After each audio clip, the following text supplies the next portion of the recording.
Doctor Vishnu Chaudhary जी, गोवर्धन से। राधे राधे महाराज जी। महाराज जी, साधक सहज में विषय या वस्तु के आकर्षण से विमुख कैसे हो सकता है? सहज में तो नहीं होगा। सहज में तो विषयाकर्षण और विषयों की तरफ ही जाएगा।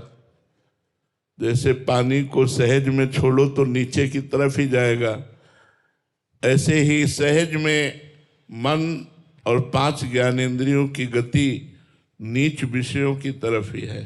मनाः कष्टानि इंद्रियाणि प्रकृति स्थानि कर्षति।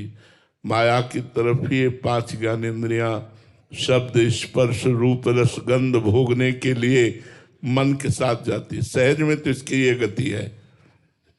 अब भजन के द्वारा इनको ऊर्ध्वगामी बनाना होगा।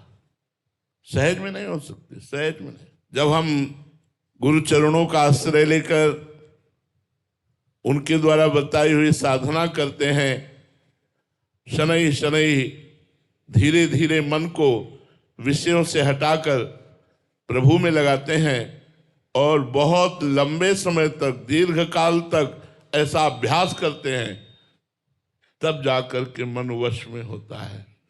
उसमें भी भोजन का सुधार, भोजन पवित्र होना चाहिए, सतोगुणी होना चाहिए और श्री ठाकुर जी महाराज को भोग लगा होना चाहिए।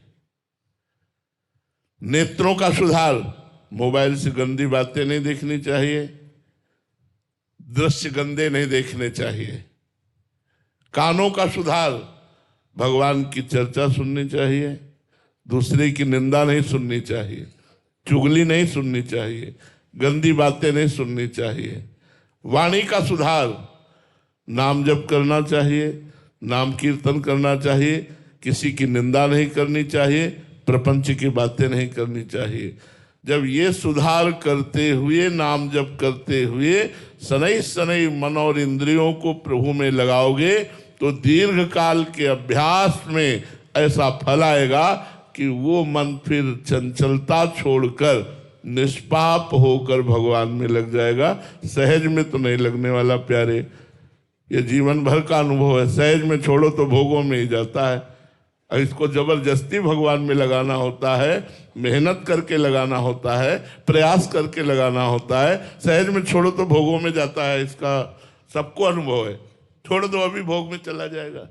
अगर वो पकड़ में आता है तो भगवान नाम जप, मंत्र जप और शास्त्रों का स्वाध्याय, संत वाणी का श्रवण, इन्हीं के द्वारा पकड़ में आता है।